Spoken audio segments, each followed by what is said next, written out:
రక్షకుడు మీ కొరకు పుట్టి ఉన్నాడు. ఎవరి కొరకు? ఎవరి కొరకు? మన కొరక, మీ కొరక? మన కొరకు పుట్టి ఉన్నాడు. 2000 సంవత్సరాల క్రితమే యేసుక్రీస్తు ప్రభుల వారు ఈ లోకంలో జన్మించాడు. 2000 సంవత్సరాలు గడిచిపోయినాయి. బాధాకరమైన విషయం ఏంటంటే 2000 సంవత్సరాలు గడిచిన నేటికి కూడా మీ కొరకే పుట్టాడు, మీ కొరకే పుట్టాడు అంటున్నారు. కానీ యేసు నా కొరకు పుట్టాడు అనేవారు చాలా తక్కువ మంది ఉన్నారండి. నా యేసుక్రీస్తు ప్రభువు వారు ఈ లోకంలో జన్మించుటకు గల ప్రధానమైన కారణం నశించిన దానిని వెదకి రక్షించుటకు యేసుక్రీస్తు ప్రభుల వారు ఈ లోకంలో జన్మించాడు. ప్రియమైన సహోదర సహోదరి, యేసుక్రీస్తు ప్రభుల వారు జన్మించింది నీ కొరకే, నిన్ను రక్షణలోకి నడిపించుటకు ఈ లోకంలోకి మానవుడుగా జన్మించాడండి. మనిషి పాడైపోయి అడ్డమైన దారులు తొక్కుతున్న వాడిని ఎలా క్రమంగా నడిపించాలో తెలియక ఇష్టానుసారంగా చెడిపోయిన మనిషిని రక్షణలోకి నడిపించుటకు దేవుడే పరలోకముని విడిచిపెట్టి భూలోకానికి వచ్చాడండి. భూలోకంలోకి వచ్చాడండి. ఆయన ఈ లోకంలోకి రావడానికి గల ప్రధానమైన ఉద్దేశం, ఆయన నీ హృదయంలో జన్మించాలని ఆశపడుతున్నాడు. నీ హృదయంలో జన్మించాలని ఆశపడుతున్నాడు. కానీ ఈరోజు ఇంకా లోకంతో స్నేహం చేస్తున్నాము, లోక సంబంధమైన మనుషులతో స్నేహం చేస్తున్నాము, లోకాన్ని వెతికేవారిగా ఉన్నాం. కానీ క్రీస్తుని వెతికేవారిగా ఎంతమంది ఉన్నారు? క్రీస్తుని ఆధారం చేసుకుని జీవించేవారు ఎంతమంది ఉన్నారు? క్రీస్తు ఆశయాలను ఆధారం చేసుకుని ముందుకు సాగిపోయేవారు ఎంతమంది ఉన్నారండి? ఈనాడు ఎవరు చూసినా కానీ ఆర్భాటాలు, హంగులు. యేసు కనిపించడు ఆ ఆర్భాటాల్లో, ఆ హంగుల్లో. యేసు కనిపించాలి మీ మాటల్లో, యేసు కనిపించాలి మీ హృదయంలో, యేసు కనిపించాలి మీరు పనిచేసే స్థలాల్లో. ఈనాడు యేసు కనిపించటం లేదు, పాపమే కనిపిస్తుంది. ఎటు చూసినా పాపమే కనిపిస్తుందండి. మాటల్లో పాపం, ఆలోచనలో పాపం, జీవితంలో పాపం, ఎక్కడ చూసినా పాపం ఏలుబడి చేస్తుందండి. మనిషి పాపం చేసి దేవుడు అనుగ్రహించు మహిమను పొందలేకపోతున్నాడు. దేవుని వాక్యం సెలవిస్తుంది, ఏ భేదము లేదు, అందరూ పాపం చేసి దేవుడు అనుగ్రహించు మహిమను పొందలేకపోతున్నారు. ఎవ్వరు నీతిమంతులు కాదండి, ఎవ్వరూ నీతిమంతులు కాదు. ఇక్కడ కూర్చున్న నేను నీతిమంతులు కాదు, అక్కడ నుంచున్న మీరు ఎవ్వరూ నీతిమంతులు కాదు. అందరం కూడా ఏదో ఒక సమయంలో పాపం చేసిన వారమే. పాపముల నుంచి విడిపించుటకు లోక రక్షకుడైన యేసుక్రీస్తు ప్రభుల వారు ఈ లోకంలో జన్మించాడండి. మనిషి పాపముల వల్ల, అపరాధముల వల్ల చచ్చిన స్థితిలో ఉన్నవాడిని రక్షించుటకు నా యేసుక్రీస్తు ప్రభుల వారి ఈ లోకానికి వచ్చాడండి. కొన్ని వేల సంవత్సరాల క్రితం ఆదాము అవ్వ దేవుడు చెప్పిన ఆజ్ఞలను అతిక్రమించి ఏదైనా తోటలో నుంచి గింటి వేయబడ్డారు. ఏదేను అనేది దేవుడు నిర్మించుకున్న అందమైన వనం. తన ప్రియ బిడ్డలు ఆ వనంలో చక్కగా నివసించాలని, ఆయన నామ మహిమార్థమై జీవించాలని యేసుక్రీస్తు ప్రభుల వారు ఆశపడ్డాడు. కానీ అపవాది ఓర్వలేక వారిని పాపంలోకి దించటం వల్ల వారు పాపం చేశారు, దేవునికి ఆయాసకరంగా. దేవుడు అనుగ్రహించిన శ్రేష్టమైన ఆజ్ఞలను అతిక్రమించి పాపం చేశారు. పాపం చేసిన మనిషిని దేవుని చేత గెంటివేయబడ్డారు. శ్రేష్టమైన ఏదేనులో నుంచి గెంటివేయబడ్డారు. మరలా దేవాతి దేవుడు వారిని ఏదేనులోనికి తీసుకురావాలని, చేసిన పాపముల నిమిత్తం దేవుడు న్యాయముగా తీర్పు తీర్చేవాడు కాబట్టి వారిని తోటలో నుంచి గెంటి వేసాడండి. ప్రేమ కలిగిన దేవుడు పోయింది తన బిడ్డలే కాబట్టి ఎలాగైనా సరే తన బిడ్డలను మరలా తెచ్చుకోవాలి, తన బిడ్డలను రక్షించుకోవాలని ఆ పాపం వల్ల రావాల్సిన జీతము ఆయన తన భుజములపై వేసుకున్నాడండి. ఆయన తన పోముపైన పాప భారమునంతా మోసాడండి. మన అతిక్రమముల నిమిత్తము ఆయన గాయపరచబడ్డాడు, మన దోషముల నిమిత్తము ఆయన నలగొట్టబడ్డాడు. ఈ లోకంలో పాపం చేసిన ప్రతి ఒక్కడు నా పాప భారం నుంచి విడుదల పొందాలని చాలా మంది చాలా స్థలాల్లో చాలా ప్రయత్నాలు చేస్తున్నారండి. కొంతమంది గొర్రెలను వధిస్తారు, కొంతమంది కోళ్లను వధిస్తారు, కొంతమంది ఎద్దులను వధిస్తారు. పాపం నుంచి విడుదల పొందాలంటే గొర్రెల రక్తమైనను గొడ్ల రక్తమైనను కాదు, కానీ అమూల్యమైన రక్తము చిందించబడాలండి. పరిశుద్ధుని రక్తం చిందించబడాలండి. ఆ పరిశుద్ధుడైన దేవాతి దేవుడు ఈ లోకంలోకి జన్మించి ఆయన జన్మతః పాపం లేనివాడు, ఆయన జీవించిన జీవితంలో పాపం లేనివాడు. చివరికి ఆయనకు తీర్పు తీర్చి పిలాతు అంటున్నాడు, ఈయనలో నాకు ఏ దోషము కనబడటం లేదండి. ఆయనతో కలిసి 3.5 సంవత్సరాలు సేవ చేసిన పేతురు గారు అంటున్నాడు, ఈయనలో మాకు ఏ కపటము కనబడలేదు. ఆయన నీతిమంతుడండి. ఆ నీతిమంతుడు సర్వ మానవాళి రక్షణ కొరకు రక్తం చిందించాడు.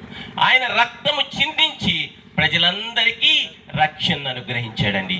లోకమంతట కలగబో మహా సంతోషకరమైన సువార్తమానము నేడు దావీదు పట్టణమునందు రక్షకుడు మీ కొరకు పుట్టి ఉన్నాడు. రక్షకుడు మన కొరకు పుట్టి ఉన్నాడు, కానీ ఇంకా ఆ రక్షకుని మనము ఆప్ చేసుకోలేకపోతున్నామండి. ఆ రక్షకుని మనం ఆశ్రయించిన వారిగా ఉన్నామండి. ఇంకా లోకంలోనే బ్రతుకుతూ, ఇంకా పాపంలోనే చీకటి అనుభవాల్లోనే బ్రతుకుతూ ఇష్టానుసారంగా జీవించే వ్యక్తులుగా ఉన్నాము. నా ప్రియమైన తల్లి, నీలో క్రీస్తు ప్రకాశించాలి. నా ప్రియమైన సహోదరుడా, నీ హృదయంలో క్రీస్తు ప్రకాశించాలి. ఈనాడు క్రైస్తవులు అని చెప్పుకుంటూ చాలా మంది మాదిరికరమైన జీవితం ఉండదండి. మాట సరిగా ఉండదు, ఆలోచన సరిగా ఉండదు, నడక సరిగా ఉండదు, ప్రవర్తన సరిగా ఉండదు. ప్రతి విషయంలో అన్యుల కంటే అత్యధికంగా పాపం చేస్తున్న వారు క్రైస్తవులేనండి. పేరుకు క్రైస్తవులు, కానీ జీవితం బాగుండదు. క్రీస్తు ఎక్కడా కనబడట్లేదు.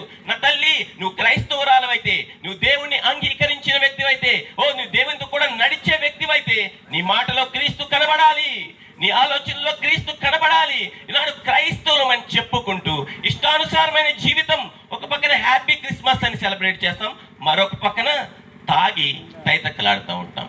ఒక పక్కన హ్యాపీ క్రిస్మస్ అని చెప్తూ ఇష్టానుసారమైన జీవితాలను జీవిస్తే ఎక్కడ క్రీస్తు? క్రీస్తు ఎక్కడా? ఈనాడు క్రీస్తు కనబడటం లేదు. ఆ క్రీస్తుని అడ్డం పెట్టుకుని పాపం చేస్తున్నారండి. పాపం ఏలుబడి చేస్తుంది. ప్రియమైన తల్లి, ప్రియమైన సహోదరుడా, పాపం ఏలుబడి చేస్తే దేవుని నామం మహిమపరచబడదు. నీ వల్ల, నువ్వు చేసే పని వల్ల, ప్రయత్నం వల్ల, ప్రతి ప్రయాణంలో నా దేవుని నామం మహిమపరచబడాలి, నా దేవుని వెలుగు ప్రకాశించాలి. ఆయన వెలుగు లోకమంతటా ప్రకాశిస్తుందండి. ఆ వెలుగును తీసుకోలేకపోతున్నాము.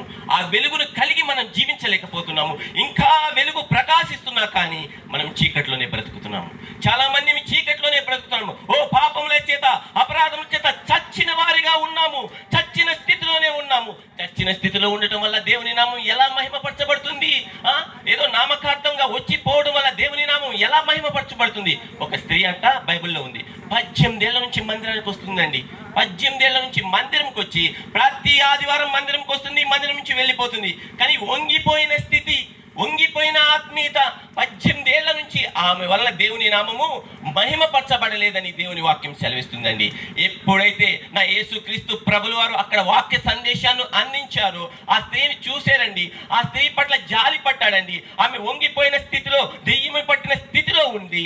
ఆ దెయ్యమును వెళ్ళగొట్టి ఆమెను చక్కగా నిలవబెట్టి దేవుని నామమును ఆమె మహిమపరచనని బైబిల్ సెలవిస్తుందండి. ఈనాడు దేవునికి కావాల్సింది చక్కగా నిలబడేవారు కావాలండి. చక్కగా దేవుని కోసం నిలబడాలి. మాటలోను, ప్రవర్తనలోను, నడకలోను, పరివర్తనలోను, ప్రతి విషయంలో మాదిరి కలిగిన వారు క్రీస్తుకు కావాలండి. ఈనాడు పాపంలో జీవించే వారి వల్ల క్రీస్తు నామం మహిమపరచబడదు. ఆ తల్లి 18 ఏళ్ల నుంచి మందిరానికి వస్తుంది, పోతుంది, కానీ బ్రతుకులో మార్పు లేదండి. ఏదో నామకార్థంగా మనం చేయటం వల్ల దేవుని నామం మహిమపరచబడదు. కానీ నువ్వు చక్కగా నిలబడి దేవుని కోసం చిన్న పని చేయి, దేవుని నామం మహిమపరచబడుతుంది. నువ్వు చక్కగా నిలబడి దేవుని కోసం ఒక చిన్న సహాయం చేయి, దేవుని నామం మహిమపరచబడుతుందండి. దేవుని నామం మహిమపరచబడాలి. అదే నిజమైన క్రిస్మస్. ఈనాడు లోకమంతా వెలుగు ప్రకాశిస్తుంది, కానీ మన జీవితాల్లో చీకటి ఏలుబడి చేస్తుంది. కారణం ఏంటో తెలుసా? క్రీస్తు లేని క్రిస్మస్. క్రీస్తు లేని క్రిస్మస్ జరుగుతుంది. కాబట్టి ఈనాడు అనేక కుటుంబాల్లో శాంతి లేక, సమాధానం లేక, నెమ్మది లేక అపవాది విలయతాండం చేస్తున్నాడండి. యేసుక్రీస్తు ప్రభుల వారి ఈ లోకంలో జన్మించడానికి కావాల్సిన ప్రధాన కారణం ఆయన గొప్ప శాంతిని ఇవ్వటానికి వచ్చాడండి, గొప్ప సమాధానాన్ని ఇవ్వటానికి వచ్చాడండి. ఈనాడు ఎన్నో కుటుంబాల్లో శాంతి లేక, సమాధానం లేక, నెమ్మది లేక, పాపపు చేతుల్లో బందీలైపోయి కుటుంబాలు విచ్చలవిడి అయిపోతున్నాయండి. భార్యకు భర్తకు మధ్య సఖ్యత ఉండదు, అన్నదమ్ములకు మధ్య సఖ్యత ఉండదు, సహోదరుల మధ్య సఖ్యత లేదు, కొలీగ్స్ మధ్య సఖ్యత లేదు, తల్లిదండ్రులకు బిడ్డలకు మధ్య సఖ్యత లేదు, పనిచేసే స్థలాల్లో సఖ్యత లేదు. కారణం ఏంటో తెలుసా? పాపము. నువ్వెంతంటే నువ్వెంత, నేను గొప్ప అంటే నేను గొప్ప, ఆధిపత్య పోరు, ఒకరికంటే ఒకరము గొప్పవారమని కొట్టుకు చస్తున్నామండి. నా బైబిల్ ఏం చెప్తుందంటే చెప్పనా? నాకంటే నువ్వు యోగ్యుడు అని భావించాలి, ఒకరికంటే ఒకరు మరొకరు యోగ్యుడని భావించాలి, ఒకరికంటే మరొకరిని యోగ్యుడిగా భావించి ఘనపరుచుకోవాలని బైబిల్ సెలవిస్తుందండి. బైబిల్ ఏం చెప్తుంది? తన్ను తాను తగ్గించుకుని వాడు హెచ్చించబడును, తన్ను తాను హెచ్చించుకుని వాడు తగ్గించబడును. ఈనాడు తగ్గింపు కలిగిన జీవితం కలిగి ఉండాలి. నా యేసు తన్ను తాను తగ్గించుకుని పరలోక మహిమను కోటాను కోట్ల దేవదూతల చేత నిత్యం స్తుతించబడుతూ ఆరాధించబడుతున్న ఆ దేవుడే మనుష్యుడిగా దిగి వచ్చి తగ్గించుకుని నీకోసం ప్రాణం పెట్టాడండి. నీకోసం ప్రాణం పెట్టాడండి. ఆయన ఇంతగా తగ్గించుకుంటే మనం తగ్గించుకోలేమా? మనం తగ్గించుకొని వారిగా ఉన్నాము. ప్రియమైన తల్లి, ప్రియమైన సహోదరా, ప్రియమైన సహోదరి, తగ్గింపు కలిగి జీవించడమే నిజమైన క్రిస్మస్. మీ కుటుంబాల్లో గొప్ప శాంతి సమాధానము కలిగి జీవించడమే నిజమైన క్రిస్మస్. ఈనాడు శాంతి లేక సమాధానం లేక అల్లాడిపోతున్న కుటుంబాల్లో నా యేసయ్య శాంతిని అనుగ్రహించాలని ఆశపడుతున్నాడండి. మీరు పనిచేసే స్థలాల్లో గొప్ప శాంతినిచ్చి మిమ్మల్ని ఉన్న స్థితిలో నుంచి ఉన్నతమైన స్థితిలోనికి హెచ్చించాలని నా యేసు ఆశపడుతున్నాడండి. ప్రియమైన తల్లి, ప్రియమైన సహోదరుడా, ప్రియమైన సహోదరి, ఈ రోజైనా సరే మన జీవితాన్ని సరిచేసుకుని దేవునికి ఇష్టలుగా, దేవుని నామాన్ని మహిమపరిచే వారిగా జీవించాలని వాక్యం ద్వారా మిమ్మల్ని హెచ్చరిస్తూ ఉన్నాను.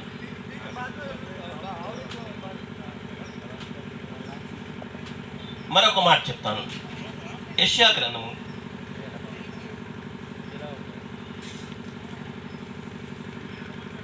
9వ అధ్యాయము 6 నుండి కొన్ని వచనాలు. ఏలయనగా మనకు శిశువు పుట్టెను, మనకు కుమారుడు అనుగ్రహింపబడును, ఆయన భుజము మీద రాజ్యభారముండును. ఆశ్చర్యకరుడు, ఆలోచనకర్త, బలవంతుడైన దేవుడు, నిత్యుడగు తండ్రి, సమాధానకర్తయగు అధిపతి అని అతనికి పేరు పెట్టబడును. కొన్ని వేల సంవత్సరాల క్రితమే ప్రవక్తలు ప్రవచించారండి, యేసుక్రీస్తు ప్రభుల వారు ఈ లోకంలో జన్మించబోతున్నాడు అని. యేసుక్రీస్తు ప్రభుల వారు ఈ లోకంలో జన్మించి ప్రవక్తల ప్రవచనాలను నెరవేర్చాడు. యేసుక్రీస్తు ప్రభుల వారు ఈ లోకంలో జన్మించుటకు ప్రధాన కారణం ఆశ్చర్య కార్యాలు చేసే దేవుడండి ఆయన. చాలాసార్లు మనం మన శక్తిని అంచనా వేసుకుంటాం.